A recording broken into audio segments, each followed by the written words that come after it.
හරි හොඳයි ළමයි එතකොට අපි කරේ ගිය සතියේ ඒ ඉස්සෙල්ලා සතියේ මේකේ ගනුදෙනු අපිට තියෙනවා මං හිතන්නේ ගනුදෙනු 36ක් විතර තියෙනවා මං හිතන්නේ කතා කරන්න තවත් එකක් දෙකක් මම ඔකට දානවා. එතකොට මේ ටියුට් එක තමයි සම්පූර්ණයෙන්ම සාකච්ඡා කරන්න තියෙන්නේ. එතකොට අපි එකෙන් 19ක් කතා කරලා ඉවර කරා. මම හිතනවා පේන නැති කියලා. මම මේ ඔයගලන්ට දාන්නේ අනිත් අයට බලා ගන්න. එතකොට try කරන්න පුළුවන් Tamanට තනියම ඊටු ටික කරගන්න. නැත්නම් මම මේක පෙන්වන්නේ නැහැ. එතකොට වීඩියෝ එක ඔන් කරලා ආයි පාරක් මේ ගනුදෙනු සියල්ලම ඔයගලන්ට බලා ගන්න හැකියාව ලැබෙන නිසා මම මේ වීඩියෝ එකට අල්ලන්නේ මේක. එතකොට මේ ටික තමයි අපිට කරන්න තියෙන සම්පූර්ණ මේ අද හොඳම ටික මම ටියුට් එක හදලා තියන්නේ මෙහෙමයි. ඔයගොල්ලෝ ඕන කෙනෙක්ගේ ටියුට් අරගෙන බලන්න. මෙහෙම කරලා තිබ්බොත් මට කියන්නකෝ දැන් මේ වීඩියෝ බැලුවට පස්සේ සමහර අය මේක කරයි. එහෙම කරලා නැහැ කවුරුත්. හරි මම එක විශේෂ කරලා තියෙනවා.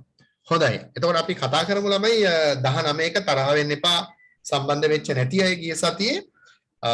එතකොට අපි මේ කරන්නේ හොඳම අභ්‍යාසය මම දකින හොඳම අභ්‍යාසය ව්‍යාපාරයක ගනුදෙනු වෙනකොට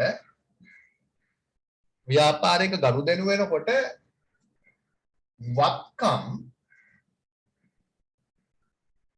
වගකීම් ඒ වගේම හිමිකම් මේ ගනුදෙනු නිසා මෙන්න මේව වලට ඇතිවන බලපෑම කියන්නේ මේවා වෙනස් වෙන විදිය තමයි අපි සාකච්ඡා කරන්නේ. ඒ කියන්නේ ගනුදෙනු නිසා මේ වත්කම් වගකීම් හිමිකම් කියන ඒවාට බලපෑමක් ඇති වෙනවා. වත්කම් 17ක් ඉගෙනුවා. වගකීම් 8ක් ඉගෙනුවා. හිමිකම් ගැන කතා කරද්දී අනිවාර්යයෙන්ම මතක තියෙන්න ඕනේ හිමිකම වැඩි වෙන සාධක 3ක් කියලා දුන්නා. හිමිකම අඩු වෙන සාධක 3ක් කියලා දුන්නා. දැන් හැමදාම මේක කියවනවා. accounting බලන්න ඕගොල්ලෝ ගිහිල්ලා වීඩියෝස් දැන් 20 ගාණක් තියෙනවා 20 ගානේ 15කම හැමදාම මේ තුන් දෙනා ගැන කියනවා. කිසර දෙයක් වෙනකම්ම කියනවා. ප්‍රාග්ධනය නිසා හිමිකම වැඩි වෙනවා, ගැළලි නිසා හිමිකම අඩු වෙනවා. ආදායම් 9ක් කියලා දුන්න මතක ඇති ආදායම් නිසා හිමිකම වැඩි වෙනවා. වියදම් 20ක් විතර කියලා දුන්න හිමිකම අඩු වෙනවා. ලාභ නිසා හිමිකම වැඩි වෙනවා. අලාභ නිසා හිමිකම අඩු වෙනවා. එතකොට හිමිකම සම්බන්ධයෙන් මේ සාධක 6ත් ඔබ මතක තියාගෙන තමයි මේ වැඩේට බහින්නේ අපි. ඔය ඔක්කොම උගන්වලා ඉවරයි. Taman තමයි දන්නේ Taman වත්කම් කියන පාඩමට හරියටම සම්බන්ධ වුණාද? වගකීම් කියන පාඩමට හරියටම සම්බන්ධ වුණාද? හිමිකම් වලට සම්බන්ධ වුණාද? ආදායම් කියන පාඩම Taman ඇහැව්වද? වියදම් කියන පාඩම Taman අහලා නැත්තම් මේක අපැහැදිලි. එතකොට මේ වෙනකොට වීඩියෝස් ටික අර දෙකක් තිබුණා ළමයි ඉස්සරහ ඔයගොල්ලෝ බැලුවා නම් එක තිබ්බා හතර තිබ්බේ 2යි 3යි මේ මෑතක කරලා දැම්මා තව දුරටත් බැරි කට්ටිය ඉන්නව නම් බලා ගන්න අද වෙනකොට හරියටම වීඩියෝස් ටික එකේ ඉඳලා 20 ගාණක් වෙනකම් accounting වල තියෙනවා කාට හරි තාමත් අපැහැදිලි නම් හිමින් ආයි බලාගෙන ඉන්න වැඩේ හරිය ගස්ස ගන්න පුළුවන් හරිද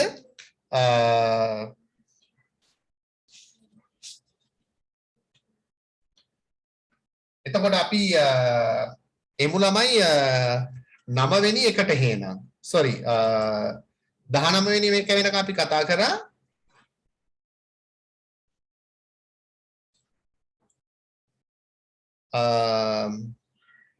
19 වෙනකම් අපි කතා කරා අද මම එනවා 20ට තොග විනාශ වීම 20 වෙනි ගනුදෙනුව ලියා ගන්න 20 වෙනි ගනුදෙනුව තොග විනාශ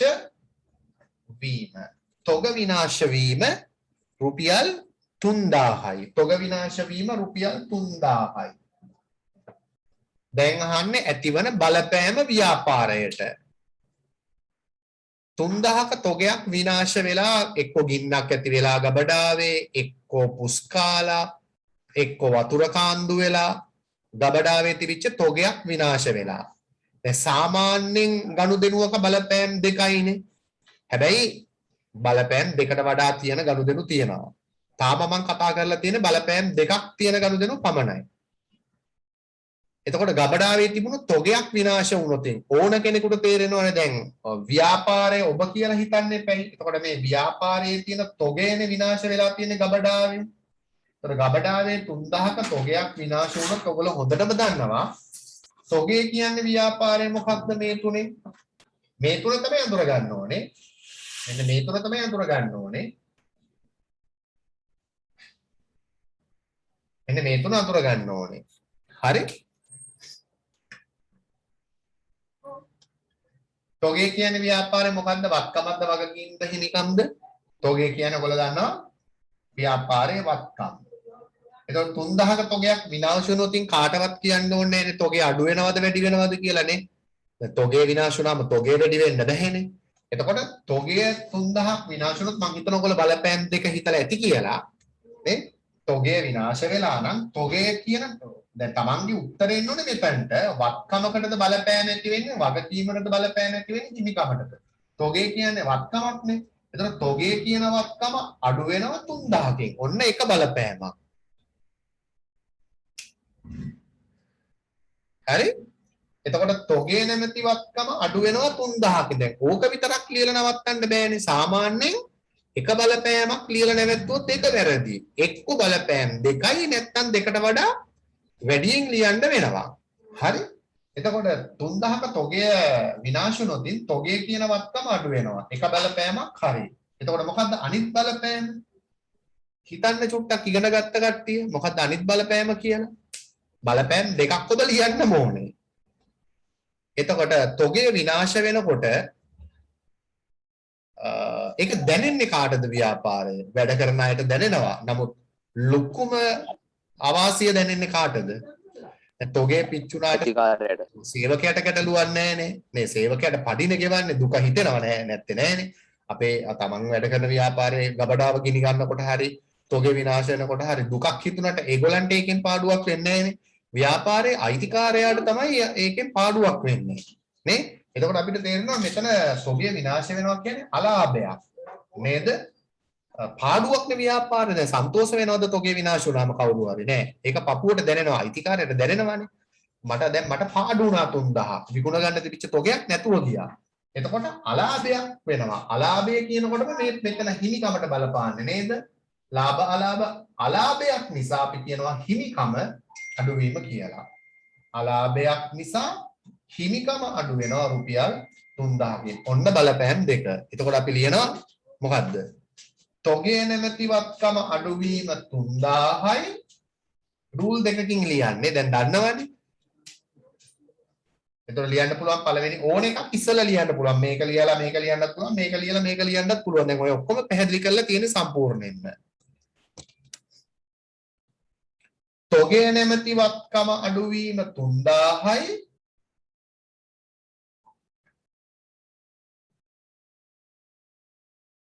එතකොට ඒක විනාශ වෙනවා කියන්නේ ව්‍යාපාර පාඩුවක්නේ.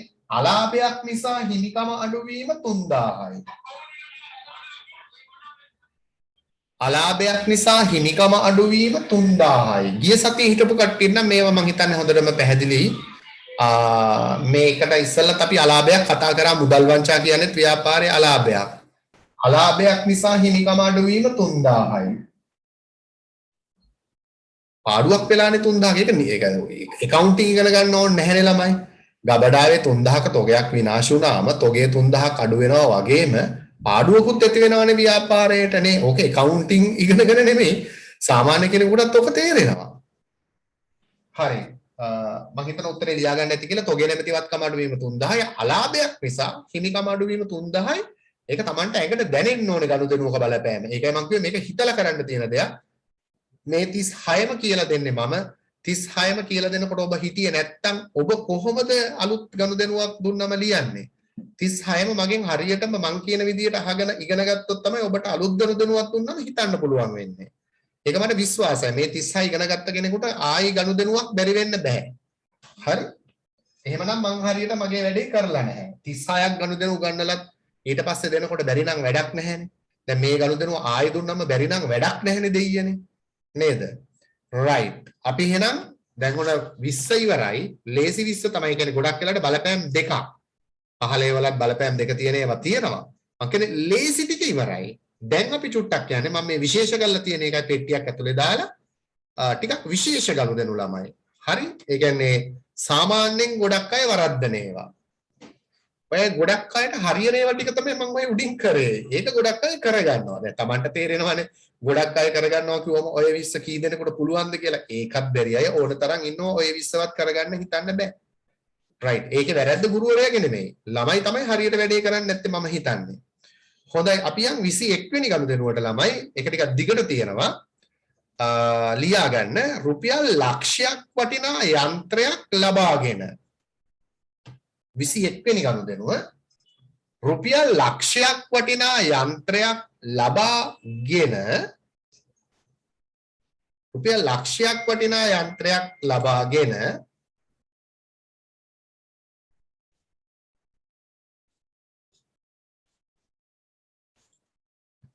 රුපියල් ලක්ෂයක් වටිනා යන්ත්‍රයක් ලබාගෙන රුපියල් 70000ක් මුදලින් ගෙවූ අතර රුපියල් 70000ක් මුදලින් ගෙවූ අතර දැන් හිතන්න ඕනේ මේ ඔබ කරන්නේ කියලා මේ ගනුදෙනුව ඔබ ව්‍යාපාරේ දැන් ඔබ ව්‍යාපාරය කියලා හිතන්නේ කියලානේ මම උගන්වලා තියෙන්නේ දැන් ඔබ කරනවා කියලා හිතන්න මේක රුපියල් ලක්ෂයක් වටිනා යන්ත්‍රයක් ලබාගෙන රුපියල් 70000ක් මුදලින් ගෙවූ අතර කියනකොට ඉතුරු කතන්දරේ තේරෙන්නේ නැතේ රුපියල් ලක්ෂයක් වටිනා යන්ත්‍රයක් ලබාගෙන රුපියල් 70000ක් මුදලින් ගෙවූ අතර කිව්වම ගනුදෙනුව එතනින් ඉවර නැහැනේ ඒ කියන්නේ තව අපි රුපියල් 30000ක් අර යන්ත්‍රය ගත්ත කෙනාට දෙන්න තියෙනවා නේද 70000යි තාම ගෙවලා තියෙන්නේ රුපියල් 70000ක් මුදලින් ගෙවූ අතර ඉතිරි රුපියල් 30000ක මුදල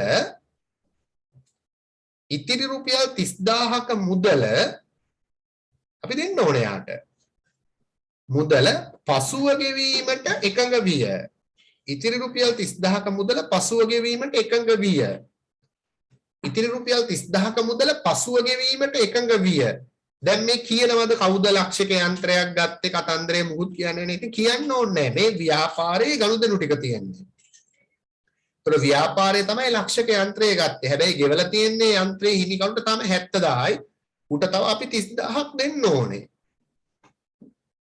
දැන් බැලූ බැල්මටම මේ ගනුදෙනුවේ බලපෑම් තුනක් තියෙන විත්තිය තේරෙන්නේ නැපැයි එකක් ලක්ෂයක් තියෙනවා එකක් 70000ක් තියෙනවා එකක් 30000ක් තියෙනවා එතකොට බැලූ බැල්මටම බලපෑම් තුනක් තියෙන විත්තිය තේරෙන්න ඕනේ ළමෙකුට නේද ඒක තේරෙන්නේ නැපැයි හරි මම හිතනවා ගනුදෙනුව ලියා ගන්න ඇති කියලා පැහැදිලිත් ඇති ගනුදෙනුව ඔබ තමයි කරේ අපි ගත්ත ලක්ෂක යන්ත්‍රයක් හැබැයි අපි ගෙව්වේ 70000යි තව 30ක් අපි යාට දෙන්න තියෙනවා අපිට කියනවා බලපෑම ලියන්න කියලා මම කියන්නේ මෙහෙමයි මේකේ බලපෑම ලියනකොට ළමයි පළවෙනි වාක්‍යයට අදාළ එක ඉස්සෙල්ලා ලියන්න දෙවෙනි වාක්‍යයට අදාළ එක ඊට පස්සේ ලියන්න තුන්වෙනි වාක්‍යයට අදාළ සිද්ධියේ බලපෑම ඊට පස්සේ ලියන්න ඉස්සෙල්ලාම මොකද්ද කරේ ව්‍යාපාරය ගත්ත නේද ලක්ෂක යන්ත්‍රයක් එතකොට ව්‍යාපාරයේ ලක්ෂක යන්ත්‍රයක් ලබා ගත්තා නම් ව්‍යාපාරයට එනවනේ ලක්ෂක යන්ත්‍රයක් එහෙනම් දැන් ලියන්න පුළුවන් මේක ඔයගලන්ට මොකද්ද කියලා මොකද වෙන්නේ ලක්ෂක යන්ත්‍රයක් ව්‍යාපාරයට ගත්තොත් යන්ත්‍ර මොකද වෙන්නේ ව්‍යාපාරයේ වැඩි වෙනවනේ අපි යන්ත්‍රයක් අරගන්නවා ව්‍යාපාරයට යන්ත්‍ර වැඩි වෙනවා ලක්ෂකින් හැබැයි යන්ත්‍ර ලක්ෂකින් වැඩි වෙනවා කියලා ලිව්වට වැඩක් නැහැ මේ තුන් දෙනාගෙන් කවුද කියලා කල්පනා කරන්න ඕනේ යන්ත්‍රය මේ තුන් දෙනාට තමයි උත්තරේ ලියන්නේ යන්ත්‍ර කියන්නේ මේ තුන් දෙනාගෙන් ඔයගොල්ලෝ දන්නවා වත්කම එතකොට ඔන්න අපේ පළවෙනි බලපෑම හම්බුණා යන්ත්‍ර නැමැති වත්කම වැඩි වෙනවා ලක්ෂකින් ව්‍යාපාරයේ ලියන්නකෝ ඒක ඉස්සල්ලාම ලියන්න එක එක ලියන්න මේ අපිට ඕන එකක් ඉස්සලා ලියන්න පුළුවන් නේ දැන් ලියන්නකෝ පළවෙනි බලපෑම යන්ත්‍ර නැමැති වත්කම වැඩිවීම ලක්ෂ්‍යයි රූල් තුනකින් ලියන්නේ කමාදදා ලියන්න බෑ විභාගෙට යටින් යට ලියන්නේ බලපෑම යන්ත්‍ර නැමැති වත්කම වැඩිවීම ලක්ෂ්‍යයි ඒකයි වත්කම් වගකීම් හිමිකම් ආදායම් වියදම් ඔක්කොම ටික හරියටම කියලා දුන්නේ යන්ත්‍ර නැමැති වත්කම වැඩිවීම ලක්ෂ්‍යයි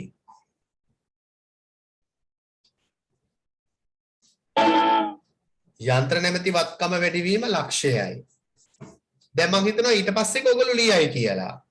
දැන් ලක්ෂක යන්ත්‍රයක් අරගෙන නිකන් ආකාශයෙන් වැටුන්නේ නැහනේ. දැන් අපි හිතමුකෝ මෙන්න මෙයාගෙන් ගත්තේ කියලා. මේ ඉන්නේ A කියලා. මෙයාගෙන් තමයි ලක්ෂක යන්ත්‍රය ගත්තේ. දැන් මේ මිනිස්සයාට ගෙවන්න එපැයි. නේ? එතකොට ලක්ෂක යන්ත්‍රයක් ලබාගෙන රුපියල් 70000ක් සල්ලි දුන්නාලු. ඉතින් මහ දෙයක් නෙවෙයිනේ. රුපියල් 70000ක් ලාච්චුවෙන් මුදල් අරගෙන මෙයාට දෙනවා. එතකොට මුදල් වලට මොකද වෙන්නේ ව්‍යාපාරයේ?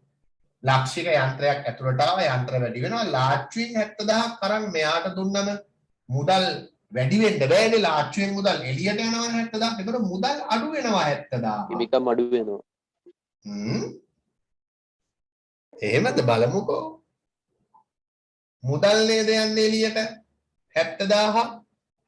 නේද? එතකොට මුදල් කියන්නේ මොකද්ද මේ තුනෙන් ව්‍යාපාරේ? මුදල් කියන්නේ වත්කම.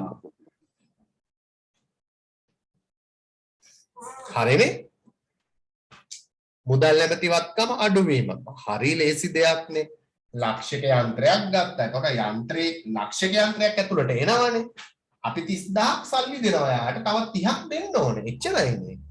යන්ත්‍ර නැමැති වත්කම වැඩි වීම. එතකොට දෙවෙනි බලපෑම මොකද්ද යටින් කියන්නේ? මුදල් නැමැති වත්කම අඩු වීම 70000යි.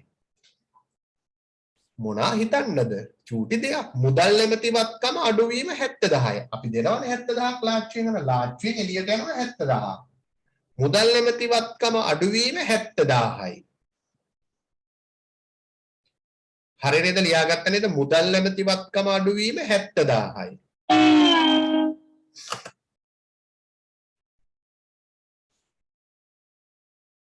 ෂෙනවා චාර්ජර් එක ගන්න කොටක් ගන්න.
පොඩි ප්‍රශ්නයක් වුණා ළමයි පව එක දෙන්න බැරුව ගියා පව ඔෆ් වෙන්න ගියා ඒකට අක් ගන්න කියලා ගියේ රයිට්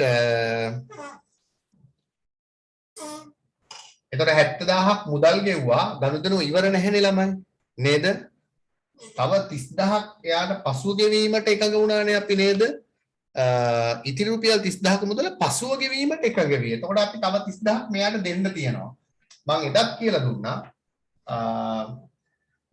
ව්‍යාපාරේ කාට හරි ණයට දුන්නොත් මෙයා ණය ගැතියා. අපි කාගෙන් හරි ණයට ගත්තොත් එයාට කියන්නේ ණය හිමියා. නේද? දැන් මේ අපි දීලාද නෑ අපි දීලා නෑනේ તો ණය ගැතියෙක් නෙමෙයි.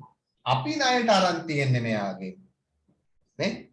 එතකොට අපි ණයයිනේ දැන් මෙයාට 30000ක් නේ? අපිනේ ණය අපි යාට දීලා නැහැනේ නේ අපි යාට දීලා නැහැ එයා තමයි අපිට ණයට දීලා තියෙන්නේ. ඒතර අපි යාට 30000ක් දෙන්න. ඒතර මෙයා ණය ගැතියෙක් නෙමෙයි. අපි කාට හරි ණයට දුන්නොත් තමයි ණය ගැතියා. දැන් අපි මෙයාට ණය. එතකොට මෙයාට අපි කියන්නේ ණය හිමියා කියලා. එතකොට 30000ක් මෙයාට අපි දෙන්න එපයි මේ පුද්ගලයාට. අපිනේ දෙන්න ඕනේ. එතකොට ණය හිමියෝනේ. ණය හිමියෝ කියන්නේ කවුද මේ තුනේ? ණය කියන්නේ මොකක්ද? අපිනේ ණය. ණය හිමියෝ කියන්නේ වගකීමක්. එතකොට ඇත්තටම අපේ වගකීමක් මේ මිනිස්සයාගේ ඉතුරු 30000 පස්සේ දෙන එකනේ. ඒක නැතනම් හරි නැහැනේ. හොඳ නැහැනේ. ලක්ෂක යන්ත්‍රයක් අරන් 70000ක් දීලා අපි ඉතුරු 30000 ගෙවීම පැහැර හැරෙනවා නම් ඒක අපේ වගකීම පැහැර හැරීමක්. නේ? එතකොට අපි සල්ලි දෙන්න ඕන නම් මේ ණය හිමියෝ. මේ ණය හිමියෝ කියන වගකීමක්. වගකීම් කියන්නේ ණයනේ. එතකොට ණය අඩු වෙලා නැහැනේ ව්‍යාපාරේ. ණය හිමියෝ කියන වගකීම වැඩි වෙලා අපේ ණය 30000ක් තියෙනවා. ණය 30000කින් වැඩි වෙලා. දැන් ඔය අපි මැෂින් එක අරගත්තේ නැත්නම් අපි ණයක් නැහැනේ 30000ක. නේ දැන් ණය 30000කින් වැඩි වෙනවා. අපි අර 30000ක් දෙන්න ඕනේ. ණය වැඩි වෙනවානේ. ඔන්න බලපෑම් තුන. ණය හිමියෝ නැමැති වගකීම වැඩිවීම 30000යි. මේක හිමිකමට බලපාන්නේ නැහැ ළමයි. බලපාන්නේ නැහැනේ. ලක්ෂ යන්ත්‍රය ඒක වත්කමක්නේ. 70000 මුදල් ඒක වත්කමන්නේ. ණය හිමියා මෙයාට තව 30000ක් දෙන්න තියෙනවානේ. එතකොට ඒක වගකීමන්නේ. හිමිකම් වලට බලපාන්නේ මේක බලපාන්නේ වත්කම් වලටයි වගකීම් වලටයි පමණයි. ණය හිමියෝ නැමැති වගකීම වැඩිවීම 30000යි. අමාරු නම් නෑ. හිමීන්ට කල්පනා කරලා ලිව්වනම් මම අපි මේ ගනුදෙනුව කරන විදියට ලක්ෂක යන්ත්‍රයක් ගත්තම යන්ත්‍ර එනවනේ ව්‍යාපාරයට වෙන බලපෑමන ලියන්න ඕනේ. යන්ත්‍ර වැඩි වෙනවා. 70000ක් දුන්නා නම් මුදල් අඩු වෙනවා. තව 30000ක් අපිනේ දෙන්න ඕනේ. නේද? අපිනේ ණයට ගත්තේ. එතකොට අපි ණයට ගත්තනම් ණය හිමියෝ. මේ අපි දීලා නෙමෙයිනේ අපිනේ ණයට අරන් තියෙන්නේ. ණය හිමියෝ නැමැති නේද යන්ත්‍ර නැමැති වත්කම වැඩි වෙනවා ලක්ෂයක් මුදල් නැමැති වත්කම අඩු වෙනවා 70000 ණය හිමියෝ නැමැති වගකීම වැඩි වෙනවා 30000 කඩලා කල්පනා කරොත් වැඩේ හරි මම හිතනවා තේරුම් ගන්න ඇති කියලා මහා දෙයක් නෙමෙයි යෝග ඉතින් right එහෙනම් අපි යන් අනිත් ගනුදෙනුවට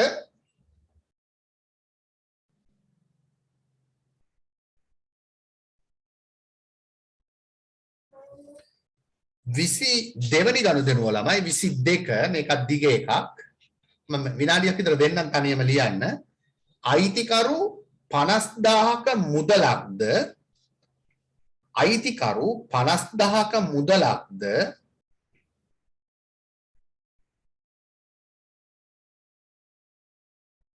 අයිතිකරු 50000ක මුදලක්ද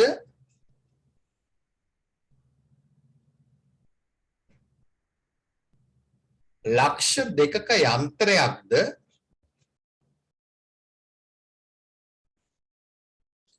ලක්ෂ දෙකක යන්ත්‍රයක්ද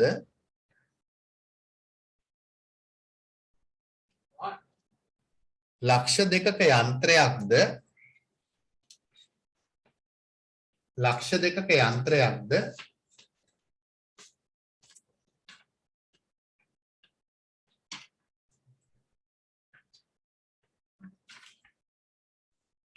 ලක්ෂ දෙකක යන්ත්‍රයක්ද ලක්ෂ 3ක ඉඩමක්ද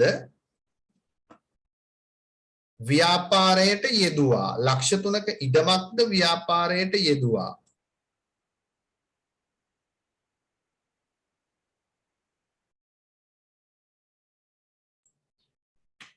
ලක්ෂ 3ක ඉඩමක්ද ව්‍යාපාරයට යෙදුවා පැහැදිලිනේ අයිතිකරු 50000ක මුදලක්ද ලක්ෂ දෙකක යන්ත්‍රයක්ද ලක්ෂ 3ක ඉඩමක්ද ව්‍යාපාරයට යෙදුවා ඉස්සලම වැඩේ තේරෙන්න ඕනේ දැන් අපිද අරගත්තේ අපිද යන්ත්‍රය ගත්තේ ලක්ෂ දෙකක අපිද ඉඩම ගත්තේ නෑ කවුද අයිතිකරු දීලා තියෙන්නේ අයිතිකරු රුපියල් 50000ක මුදලකුත් දීලා ලක්ෂ දෙකක යන්ත්‍රයකුත් දීලා 30000ක ඉඩමකුත් ව්‍යාපාරයට දීලා දැන් ඔබ ඉන්නේ ව්‍යාපාරයේ පැත්තේ හරි ඔබ ව්‍යාපාරෙට දැන් මරුනේ අයිතිකාරයාගෙන් ಜಾති තුනක් ඔබට හම්බ වෙනවානේ නේ අයිතිකාරයා ව්‍යාපාරයට දෙනවා මුදල් 50000 දැන් පුළුවන් නේ මේකේ බලපෑම ලියන්න අපෙන් යන්නේ නැහැ අපිට එනවා නම් මොකද වෙන්නේ අපිටනේ නේ අයිතිකරු කියනවනේ පැහැදිලිව අයිතිකරු 50000ක මුදලක්ද 2 ලක්ෂක යන්ත්‍රයක්ද ලක්ෂ 3ක ඉඩමක්ද ව්‍යාපාරයට දුන්නලු මෙතනනේ ඔබ ඉන්නේ මෙන්න ඔබ මම අපිට ලැබෙන්නේ ව්‍යාපාරයේ වෙන්න වෙන බලපෑමනේ අපි මේ ලියන්නේ. ඒතර මුදල් ලැබුණොත් අයිතිකාරයාගෙන් 50000ක් ලාච්චුවට එනවනේ 50000. ඒතර මුදල් අඩු වෙනවද වැඩි වෙනවද කියන එකනේ ඔබට හිතන්න තියෙන්නේ. නේ ඔබනේ මෙතන ඉන්නේ ඔබ අයිතිකාරයා නෙමෙයිනේ. එච්චරද දෙන්නේ නැහැ තව එකක් දෙනවා අයිතිකාරයා. යන්ත්‍රයක් දෙනවා. කීයද වටිනාකම යන්ත්‍රේ? ලක්ෂ දෙකක යන්ත්‍රයක් ව්‍යාපාරයට දෙනවා එයාගේ සල්ලි වලින් අරගෙන අපි දීලා නෙමෙයි අපි දුන්නෝ අපි සල්ලි දීලා ගත්ත ඉස්සෙල්ලා අපි සල්ලි දීලානේ ගත්තේ 70000 එතකොට අපේ සල්ලි ගියේ දැන් අපේ සල්ලි යන්නේ නැහැ අපි දුන්නේ නැහැ අයිතිකාරයාගෙන් අපිට නොමිලේ හම්බ වෙන්නේ ඒ වගේම ඒ විතරද නැහැ ඉඩමකුත් හම්බ වෙනවා අයිතිකාරයාගෙන් ලක්ෂ 3ක දැන් මේ තුනම ව්‍යාපාරයට එනවා කියලා කියන්නේ පුළුවන් නේ ලියන්න බලන්න ওই තුන. ඒතර මුදල් මොකද්ද ව්‍යාපාරයේ වත්කම. මේක වත්කම. යන්ත්‍ර කියන්නේත් වත්කමක් නේ ළමයි. යන්ත්‍ර කියන්නේත් වත්කමක්. ඉඩම් කියන්නේත් ව්‍යාපාරයේ වත්කමක් නේ. ඒ කියන්නේ අයිතිකාරයාගෙන් වත්කම් තුනක් අපිට ලැබෙනවා. එහෙනම් අඩු වෙනවද? ඒක යකාගේ වැඩන්නේ. ලැබෙනකොට කොහොමද අඩු වෙන්නේ? තුනම වැඩි වෙනවානේ. ලාච්චුවට 50000ක් එනවා. අලුත් යන්ත්‍රයක් එනවා අපේ නිෂ්පාදනාගාරයටනේ. අපිට අලුත් ඉඩමකුත් හම් වෙනවා. සමහරට තව බිල්ඩින් එකක් හදන්න යනවා ඇති ව්‍යාපාරය. නේද?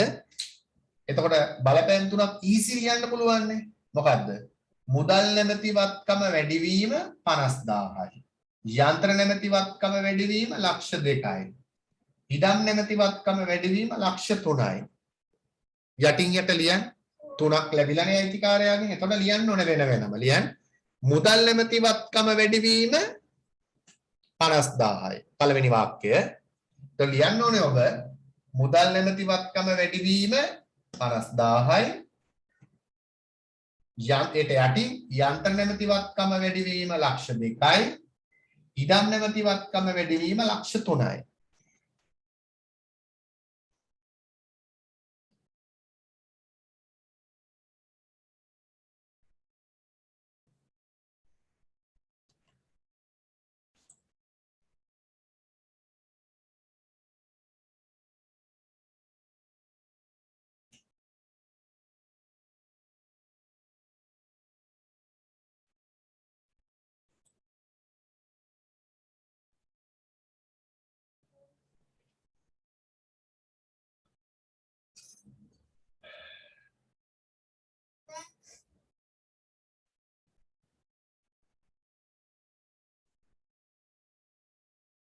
හරි නේද ලිව්වා නේද මුදල් නැමැති වත්කම වැඩිවීම 50000 යන්ත්‍ර නැමැති වත්කම වැඩිවීම ලක්ෂ 2යි ඉඩම් නැමැති වත්කම වැඩිවීම ලක්ෂ 3යි කවුරු හරි ඔය ටික ලියලා නැවැත්තුවොත් උත්තරේ වැරදි. තව එකක් තියෙනවා. දැන් මේ ටික ලියලා නැවැත්තුවොත් දෙයියනේ ආකාශයෙන් තමයි ලැබිලා තියෙන්නේ මේවා. ඇයි ලැබිච්ච එකෙක් ලියලා නැහැනේ කාගෙන්ද ලැබුණේ කියලා. අපි සල්ලි දීලා අරගත්ත කියලාත් නැහැනේ. මේ ඔක්කොම ලැබුණා වැඩි වුණා කියලා විතරයි ලියලා තියෙන්නේ. ඒතකොට ලියන්න එපයි දෙයියනේ කාගෙන්ද මේවා ලැබුණේ කියලා. කවුද දුන්නේ? අයිතිකාරයා නේද දුන්නේ මේවා. අයිතිකාරයා දුන්නොත් ඒකට මොකද්ද අපි කියන්නේ? අයිතිකාරයා මොන හරි දුන්නොත් අපි කියවනේ මුදලිනුයි වෙන ඒවායිනුයි මුදල් හෝ වෙනත් වත්කමක් ප්‍රාග්ධනයේ විදියට අයිතිකාරයට යොදන්න පුළුවන් කියලා. කියනවනේ අයිතිකාරයා දුන්නා කියලා ව්‍යාපාරේ. එහෙනම් මොකද්ද මේ ඔක්කොම? අයිතිකාරයා දීපු නිසා මොකක්ද ඒක? අයිතිකාරයා මොන හරි ව්‍යාපාර දුන්නොත් අපි ඒකට කියන්නේ මොකක් කියලාද?